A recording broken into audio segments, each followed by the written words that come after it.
This is Revathi. Welcome back to అందమైన కథల పొదిరిల్లు. ప్రియమైన రాక్షసి ఎపిసోడ్ నెంబర్ 189.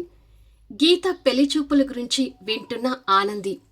కథలకు వెళ్ళబోయే ముందు దయచేసి వీడియోకి ఒక లైక్ ఇవ్వండి, అలాగే హైప్ ఇచ్చి వీడియోని సపోర్ట్ చేయండి. స్టోరీస్ నచ్చినట్టయితే మన ఛానల్ని తప్పకుండా షేర్ చేయండి. ఇక కథలకు వెళ్ళిపోదాం. చైతన్య గీతని ఇంటికి తీసుకొచ్చి అక్కడ జరిగిన విషయం చెప్తుంటే అమర్, దమయంతి గారు, శిరీష, రంగి అదంతా వింటూ ఉంటారు. చైతన్య ఉన్న విషయం చెప్పి, ఇది మావయ్య జరిగింది, అందుకే ఈసారి గీత వచ్చే వరకు పట్టుబట్టాను అంటాడు చైతన్య. మంచి పని చేసావు చైతన్య అంటూ అమర్ గీత దగ్గరకు వచ్చి ప్రేమగా గీత తల నిమురుతూ, ఇది నీకు పరా ఇల్లు కాదు, నీ సొంత ఇల్లు.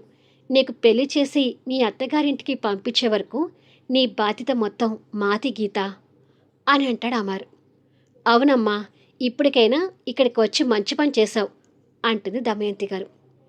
వీరికి సొంత పిల్లల అవసరం లేదు, కానీ పరాయి వాళ్ళ పిల్లల్ని మాత్రం బాగానే చూస్తారు అని శివంగి తనలో తను అనుకుంటుంది. రంగి, తన లగేజ్ తీసుకెళ్లి రూమ్లో పెట్టు అంటాడు చైతన్య. అలాగే బాబుగారు అంటూ అక్కడ ఉన్న గీత లగేజ్ తీసుకుని రంగి వెళ్ళిపోతుంది. గీత శిరీష దగ్గరికి వెళ్ళి, హాయ్ శిరీష అని అంటుంది. శిరీష తన్ని కాస్త కోపంగా చూస్తూ చైతన్య దగ్గరికి వచ్చి, నన్ను హాస్పిటల్ దగ్గర డ్రాప్ చేస్తావా, లేకపోతే నేను వెళ్ళనా అని అడుగుతుంది. గీతతో తన ప్రవర్తన అందరూ ఆశ్చర్యంగా చూస్తుంటారు. గీత ముందు శిరీషని ఏమీ అనలేక పద అంటూ తనని తీసుకుని వెళ్ళిపోతాడు. శిరీష మాట్లాడకపోయేసరికి గీత బాధపడుతుంటే అమర్ తన దగ్గరికి వచ్చి, శిరీష దగ్గర కొంచెం తెలియని తనం ఉందమ్మా, తన గురించి నువ్వు పట్టించుకోకు అని అంటాడు. అవును గీత, మా ఆనంది తనకి శివంగి అని కరెక్ట్ పేరు పెట్టింది. ఇంతకీ నువ్వు వచ్చిన విషయం ఆనందికి చెప్తే తెగ సంతోషపడుతుంది. నువ్వురా, ఆనందికి విషయం చెబుదు గాని అంటూ దమయంతి గారు గీత చేపట్టుకుని రూమ్లోకి తీసుకెళ్తుంది. చైతన్య తనని తీసుకుని కారులో వెళ్తూ, గీతతో మాట్లాడవచ్చు కదా శివంగి, ఎందుకు ఇలా చేస్తున్నావు అని అడుగుతాడు. ఆ అమరేంద్ర గారికి అయిన వాళ్ళకి ఆకుల్లో, కాని వాళ్ళకి కంచాలు పెట్టడం మొదటి నుంచి తెలిసిన విద్య అనుకుంటా. భార్య, కొడుకు, కూతురు ఆయనకు అవసరం లేదు, కానీ మిగతా వాళ్ళు ఎవరి కష్టాల్లో ఉన్నా బాగానే చేరదీస్తాడు అని తిడుతుంటుంది. చూడు శివంగి, నీ కోపం మా అందరి మీద చూపించు, భరిస్తాము, కానీ గీత మీద చూపించకు. ఎందుకంటే తను రాను అంటేనే నేనే తన్ని బలవంతంగా తీసుకొచ్చాను. నువ్వు తనతో గిట్టినట్టుగా ఉంటే బాగుండదు అని అంటాడు. నీ కళ్ళకు నేనేమైనా లేడీ విలన్లాగా కనిపిస్తున్నానా అని అడుగుతుంది కోపంగా. కనిపించట్లేదు, బట్ ముందు ముందు కనిపిస్తావేమోనని డౌట్గా ఉంది అంటాడు డ్రైవ్ చేస్తూ. నిజంగానే మీ పాలిట విలన్ లాగా ఉంటేనే కరెక్ట్ అని అంటుంది. వావ్ గీత, నువ్వు మా ఆనంద నిలయానికి వచ్చావని చెప్తుంటే నాకు చాలా సంతోషంగా ఉంది అంటూ ఆఫీస్లో ఉన్న ఆనంది తనతో ఫోన్లో మాట్లాడుతుంటుంది. పక్కన చైర్లో ఉన్న అశ్విని కూడా ఆ మాటలు వింటుంటాడు. అంతేకాదా ఆనంది, నీ స్నేహితురాలకి మీ మావయ్య పెళ్లి సంబంధాలు కూడా చూస్తున్నారు అని అంటుంది దమయంతి గారు. ఇంకేంటి గీత, నీకొక మంచి కుటుంబం ఏర్పడింది అంటుంది ఆనంది. ఇదంతా నీ వల్లే ఆనంది, నువ్వు నా స్నేహితురాలు కాబట్టే నాకిప్పుడు ఇంత మంచి కుటుంబం దొరికింది అంటుంది గీత సంతోషపడుతూ. అవును గీత, మా మావయ్య, మా బామ్మ నేను కంటికి రెప్పలా చూసుకుంటారు అని ఆనంది మాట్లాడుతూ ఉంటే, సాయంత్రం ఇక్కడికి రా ఆనంది, ఇద్దరు సరదాగా కాసేపు మాట్లాడుకుందాం అంటుంది గీత. ఆనంది అశ్విన్ వైపు చూస్తూ, మా అమ్మ ఒప్పుకుంటే వస్తాను, లేకపోతే రాన్లే అంటుంది బాధపడుతూ. అశ్విన్ తన మాటలు వింటూనే ఫైల్స్ చూస్తుంటాడు. అశ్విన్ గారితో మాట్లాడి రావటానికి ప్రయత్నించు, నీకోసం వెయిట్ చేస్తుంటాను అంటుంది గీత. ఇలా కొద్దిసేపు తనతో మాట్లాడి ఫోన్ పెట్టేసి, మా అన్నయ్య గీతని ఇంటికి తీసుకొచ్చాడంటయ్యమ్మా, మావయ్య తనకి పెళ్లి సంబంధాలు కూడా చూస్తున్నాడంట అని గొప్పగా చెప్తుంది. పెళ్ళికి పిలిస్తే పోదులే అంటాడు అశ్విన్.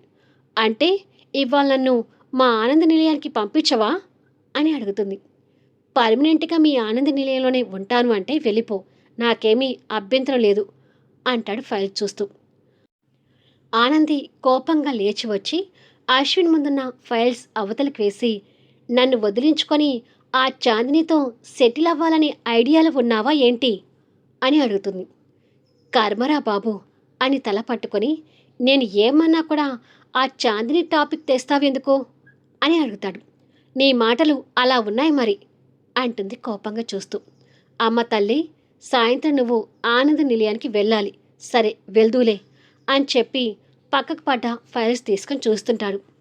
నువ్వు కూడా నాతో పాటు ఆనంద నిలయానికి రావచ్చు కదా అమ్మా అని అడుగుతుంది రిక్వెస్ట్గా. ఆ మాటకి కోపం తెచ్చుకుంటూ, చనువిస్తే నెత్తికెక్కి కూర్చోవడం అంటే ఇదే మరి, ఎక్స్ట్రాలు చేసావంటే నిన్ను కూడా వెళ్ళనివ్వను అని అంటాడు. అమ్మో, నిజంగానే వద్దంటాడేమో అని అనుకొని వెళ్ళి కూర్చుంటుంది. నేను రావాలంట ఆ ఆనంద నిలయానికి అంటూ కోపంగా తిట్టుకుంటూ వర్క్ చూసుకుంటూ ఉంటాడు. నువ్వు రాకపోతే మా ఆనంద నిలయం ఏమీ కరిగిపోదులే, నన్ను తిట్టుకోకు అని కోపంగా చెప్పి వర్క్ చూసుకుంటుంది. ఆ మాటలకు అశ్విన్ కూడా కోపంగా చూసి తర్వాత గీతను చేరదీసిన విషయాన్ని గుర్తు తెచ్చుకొని, పరాయి వాళ్ళ మీద అంత అభిమానం చూపించే ఆయన నీడలో మేం పెరగలేకపోయాము అని అనుకొని బాధపడుతుంటాడు. చైతన్య శిరీషాని హాస్పిటల్ దగ్గర డ్రాప్ చేసి, సాయంత్రం డ్యూటీ అయిపోయే టైంకి నాకు ఫోన్ చేయి, నేనొచ్చి పికప్ చేసుకుంటాను అని అంటాడు. అలాగే అని చెప్పి శిరీష దిగగానే చైతన్య తిరుగు ప్రయాణం అవుతాడు. అదంతా కాస్త చాటుగా నిలబడ్డ జితేంద్ర చూసి చైతన్య వెళ్ళగానే తనకి ఎదురొచ్చి, గుడ్ మార్నింగ్ శిరీష అని అంటాడు. గుడ్ మార్నింగ్, ఏంటి ఇక్కడున్నావు అని అడుగుతుంది. అది క్యాంటీన్కి వెళ్ళొస్తున్నాను, అంతలో నువ్వు కనిపించావు అని అంటాడు. సరే మరి, నాకు ఇప్పటికే లేట్ అయింది, రౌండ్స్కి వెళ్ళాలి అని చెప్పి జితేంద్రతో ఇక మాట్లాడకుండా లోపలికి వెళ్ళిపోతుంది. తనతో మాట్లాడే అవకాశం కూడా ఈ శిరీష నాకు కరెక్ట్గా ఇవ్వడం లేదు, వీళ్ళిద్దరినీ వేరు చేసే వరకు నాకు మనశ్శాంతి ఉండదు అని అనుకోడు జితేంద్ర. సాయంత్రానికి ఆనంద నిలయానికి చేరి గీతతో కలిసి పెళ్ళికొడుకు ఫోటోలు చూస్తుంటుంది. ఇదిగో ఇతనైతే నీ ఈడు జోడికి బాగుంటుంది, పైగా అమెరికాలో జాబ్ అంట అంటూ గీతకి ఒక ఫోటో చూపిస్తుంది. నాకు విదేశీ సంబంధాలు వద్దు ఆనంది, నేను ఇక్కడే ఉంటాను, మీ అందరికీ దూరంగా నేను వెళ్ళను అంటుంది గీత. అది కాదే, మంచి సంబంధం అయితే అమెరికా వెళ్ళటానికి ఏమవుతుంది అంటుంది ఆనంది. ఎంత మంచి సంబంధమైనా సరే నాకు జీవితాంతం తోడుగా మీరందరూ ఉండాలి, మిమ్మల్ని వదిలి నేను వెళ్ళడం అనేది అసలు జరగని పని అని అంటుంది. రంగి వాళ్ళకి కాఫీ కప్పులు తీసుకొచ్చి అందిస్తూ, గీతమ్మ గారు కరెక్ట్ మాట చెప్తున్నారు, ఎక్కడో దూరాన ఉండే బదులు అందరి మధ్యలో ఉంటేనే సంతోషంగా ఉంటుంది అంటూ ఆ ఇద్దరికి కాఫీ కప్పులు అందిస్తుంది. సరే, నీ ఇష్టాన్ని నేనెందుకు కాదంటాను అంటూ కాఫీ తాగుతూ ఫొటోస్ చూస్తుంటారు. సిటీలోనే సాఫ్ట్వేర్ జాబ్ చేసే ఒక వ్యక్తిని ఫైనల్గా సెలెక్ట్ చేస్తారు. మరి కాసేపటికి శిరీష చైతన్యతో కలిసి ఇంటికి చేరుకుంటుంది. చెల్లెల్ని ఇంట్లో చూసి చైతన్య సంతోషపడుతుంటాడు. హాయ్ అన్నయ్య, హాయ్ శివంగి, ఎలా ఉన్నారు అని అడుగుతున్న ఆనంది. ఏదో అలా ఉన్నాను అంటూ ముక్తసరిగా సమాధానం చెప్తుంది. ఆనంది నేను కలిసి పెళ్లి చూపులకి ఒక ఫోటో సెలెక్ట్ చేశాను శిరీష, ఒకసారి ఫోటో చూసి అబ్బాయి ఎలా ఉన్నాడు చెప్పు అంటూ గీత శిరీషకి ఫోటో ఇవ్వబోతుంది. పెళ్లి చేసుకునేది నువ్వు అయినప్పుడు ఆ ఫోటో నేను చూడటం ఎందుకులే అని విసురుగా చెప్పి శిరీష పైకి వెళ్ళిపోతుంది. తన ప్రవర్తన ఈసారి అందరితో పాటు ఆనందికి కూడా బాధగా అనిపిస్తుంది. చైతన్య ముందుకొచ్చి, అది గీత, శిరీష మూడు బాలేదు, తను హాస్పిటల్ డ్యూటీ చేసుకొని అలసిపోయి వచ్చింది, అందుకే అలా మాట్లాడింది, నువ్వు తన మాటలు పట్టించుకోకు అని అంటాడు. సరే అన్నయ్య అంటూ గీత బాధగానే చెప్తుంది. చైతన్య ఆ ఫోటో తీసుకుని చూస్తూ, నిజంగానే మీ సెలక్షన్ సూపర్గా ఉంది గీత అని అంటాడు. నేను ఒక్కదాన్నే అయితే ఇన్ని ఫొటోస్లో సెలెక్ట్ చేసుకోలేక కన్ఫ్యూజ్ అయ్యేదాన్ని అన్నయ్య, కానీ ఆనంది నాకు సహాయం చేసింది, ఈ ఫోటో ఆనందిని సెలెక్ట్ చేసింది అంటుంది గీత. ఓ రియల్లీ, నిజంగానే మంచి హ్యాండ్సమ్ వ్యక్తిని సెలెక్ట్ చేసావు ఆనంది అంటాడు చైతన్య. పైకైతే అతను బాగున్నాడు అన్నయ్య, కానీ అతని మనసేంటో తెలియదు కదా, అతని గురించి మావయ్య నువ్వు ఒకసారి ఎంక్వైరీ చేసి పెళ్లి చూపులకు ఏర్పాటు చేయండి, ఇద్దరు ఒకరికొకరు నచ్చితే ఓకే, లేదంటే ఇంకా ఏదైనా సంబంధం చూద్దాం అంటుంది ఆనంది. నేను కూడా అదే అనుకుంటున్నాను ఆనంది అంటాడు చైతన్యం. దమయంతి గారు అక్కడికి వస్తూ, ఈ నెలలో మంచి రోజులు ఉన్నాయి. మీరు అబ్బాయి ఎలాంటి వాడో తెలుసుకుంటే వెంటనే పెళ్లి చూపులకి ఏర్పాట్లు చేయొచ్చు అని అంటుంది. రేపటి నుంచి నేను ఇదే పనిలో ఉంటాను బామ్మ అంటాడు చైతన్యం. సరే మీరు మాట్లాడుతూ ఉండండి, నేను ఒకసారి వెళ్ళి మా శివంగిని పలకరించి వస్తాను అని చెప్పి ఆనంది శిరీష రూంలోకి వెళ్తుంది. అప్పటికి శిరీష చిటపటలాడుతూనే కోపంగా ఉంటుంది. ఏంటి శివంగి అలా ఉన్నావు అంటూ ఆనంది లోపలికొస్తుంది. ఎలా ఉన్నానేంటి, బానే ఉన్నాను కదా అంటుంది కోపంతో. ఎంత బాగున్నావో అర్థమవుతుంది కానీ ఇంట్లో వాళ్ళతో అందరితో కలిసిపోకుండా ఇలా చిటపటలాడుతున్నావెందుకు అని అడుగుతుంది. ఇదంతా నీ కారణంగానే. మీ మావయ్యతో కలిసి మీ అన్నయ్యతో నా పెళ్లి చేసి నా గొంతు కోసావు అంటుంది ఆవేశపడుతూ. అవునా, నిజమే, నేను చేసింది పొరపాటే. అసలు నువ్వు ఎంచక్కా మా అన్నయ్యని కాదని ఆ జిడ్డుదని పెళ్లి చేసుకుంటే బాగుండేది కదా అంటూ ఓరగా చూస్తూ అడుగుతుంది. జితేంద్రతో పెళ్లి అనగానే తన మనసుకి నచ్చక కోపంగా మొహం తిప్పుకుంటుంది. ఆ భావం ఆనందికి అర్థమై శివంగి మొహాన్ని తన వైపు తిప్పుకొని, ఆ రోజు ఆవేశంతో ఆ జితేంద్రని పెళ్లి చేసుకోవడానికి ఒప్పుకున్నావు కానీ మా అన్నయ్య అంటే నీకు చాలా ఇష్టమని నాకు తెలుసు శివంగి. ఆవేశంలో తీసుకునే నిర్ణయాలకి జీవితాంతం కన్నీళ్ళు పెడుతూ ఉండాలి. నీకు అలాంటి పరిస్థితి రాకూడదని నీ మంచి కోరే మావయ్య నేను అన్నయ్య కలిసి మీ పెళ్లి జరిపించాం. ఎట్టకేలకి ఈ ఇంటికి కాపురానికి వచ్చావు. కానీ మొహంలోనే ఇంకా పేలాలు వేగుతున్నాయి. ఆ కోపాన్ని కాస్త తగ్గించుకొని ఇంట్లో అందరితో కలిసిపోవడానికి చూడు అని అంటుంది. అస్సలు చూడను. మీ అన్నయ్య బుద్ధిగా మన ఇంటికి కాపురానికి వచ్చి ఉంటే చాలా సంతోషించేదాన్ని. కానీ మీ అన్నయ్య నాకు విడాకులు ఇస్తానన్నాడు కానీ నా నిర్ణయాన్ని ఒప్పుకోలేదు. ఇక్కడికి వచ్చాక కూడా వేరు కాపురం పెడతాము అన్నాను. అయినా కూడా ఒప్పుకోవడం లేదు. మీ అన్నయ్యకి నా ఇష్టాలతో పని లేదు. అన్నీ ఆయనకి ఇష్టమైనట్టుగానే జరగాలి. అదే నాకు నచ్చడం లేదు అని కోపంగా చెప్తుంది. చూడు శివంగి, మా అన్నయ్య ఏది చెప్పినా అది మీ నాన్న మంచి కోరే చెప్తాడు. అది గుర్తుపెట్టుకో అని అంటుంది. ఆయన పట్టుకొని మా నాన్న అని మాట్లాడకు, నాకు ఒళ్ళు మండుతుంది అంటుంది శివంగి. నువ్వు మావయ్య మీద ఎంత ద్వేషంగా ఉన్నా నీ శరీరంలో ప్రవహించేది మావయ్య రక్తం శివంగి. ఆయన నీకు తండ్రి కాదు అని అనుకున్నంత మాత్రాన తండ్రి కాకుండా పోడు. నీ మంచిగా చెప్తున్నాను. ఇంట్లో అందరితో కలిసిపోవడానికి ప్రయత్నం చెయ్యి అని అప్పటి వరకు నిదానంగా చెప్పి, లేదంటే అంటూ కాస్త కోపంగా అంటుంది. లేదంటే ఏమవుతుంది అని శివంగి రెట్టించి అడుగుతుంది. మా అన్నయ్య మంచిగా ఉన్నంతసేపు మంచిగానే ఉంటాడు. తెక్క రేగితే మాత్రం ఏం చేస్తాడో తెలీదు. మీ పెళ్లి విషయంలో నేనేదో పెద్ద తప్పు చేశాను అని మీ అన్నయ్య నన్ను మెడపట్టి బయటికి గెంటాడు. కానిక్కడ నువ్వేదైనా తప్పు చేశావే అనుకో, మా అన్నయ్య నిన్ను కొట్టి మరీ బయటికి గెంటుతాడు అంటూ హెచ్చరిస్తుంది. అంత సీన్ లేదు. మీ అన్నయ్య నన్ను కొట్టడమేంటి అంటూ కోప్పడుతుంది. మీ అన్నయ్య నన్ను మెడపెట్టి బయటికి గెంటినప్పుడు నా అమ్మ ఇలా చేయటం ఏంటి అనుకున్నాను. కానీ జరిగింది నిజం కాకుండా పోదు కదా. అలాగే మా మావయ్య కోసం నీకు విడాకులు ఇస్తానన్న మా అన్నయ్య, మా మావయ్య విషయంలో నువ్వు తప్పు చేస్తే నీ మీద చేయి చేసుకుని నేను బయటికి పంపే విషయంలో పెద్దగా ఆశ్చర్యపోవాల్సిన అవసరం లేదు. సో జాగ్రత్తగా ఉంటే నీకే మంచిది అని హెచ్చరించి ఆనంది వెళ్ళిపోతుంది. పిచ్చి పిచ్చిగా వాగుతుంది అని తిట్టుకుంటూ శివంగి.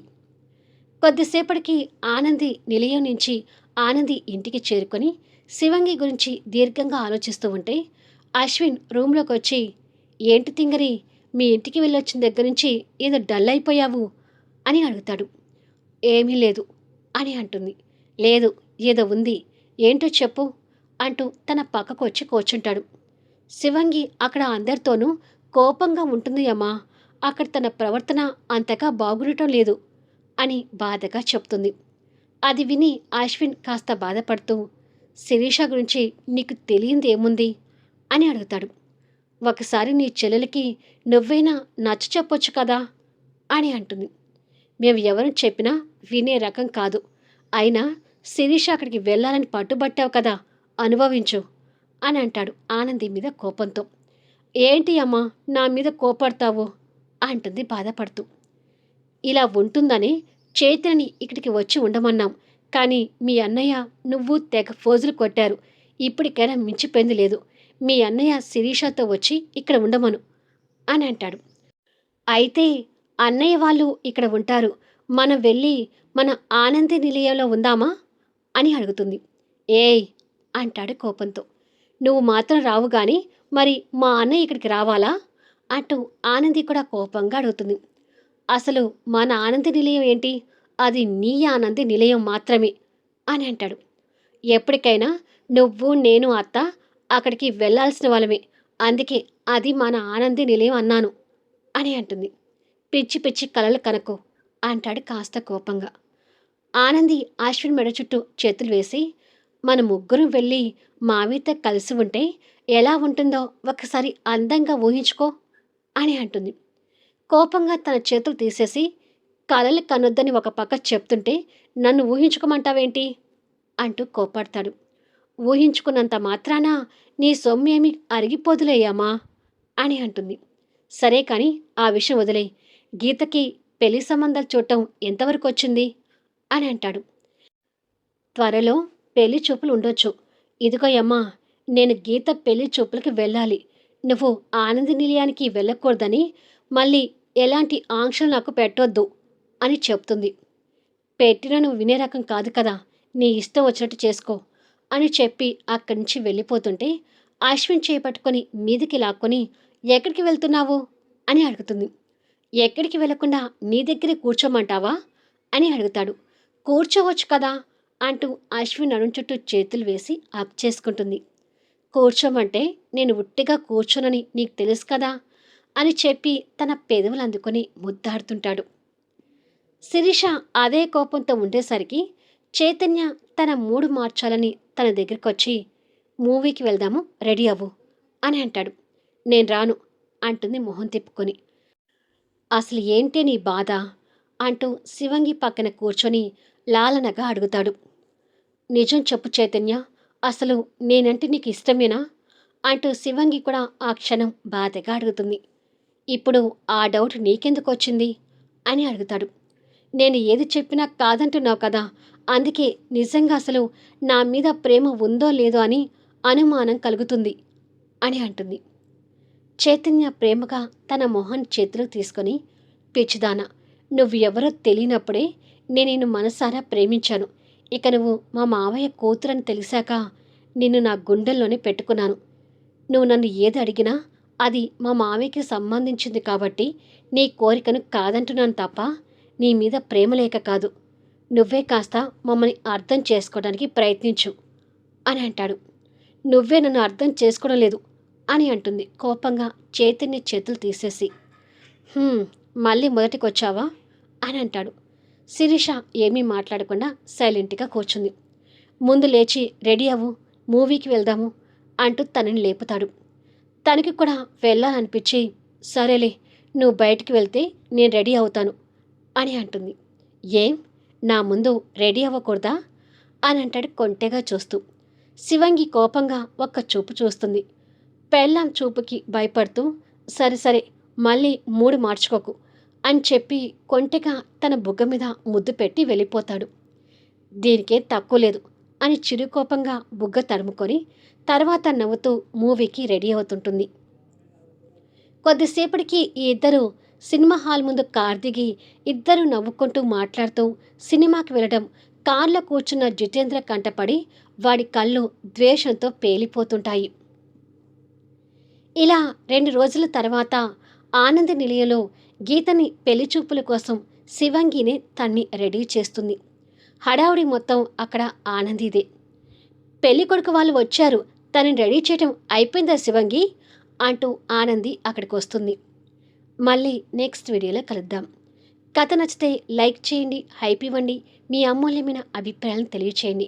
అలాగే మన స్టోరీస్ని తప్పకుండా షేర్ చేయండి. Thank you for listening.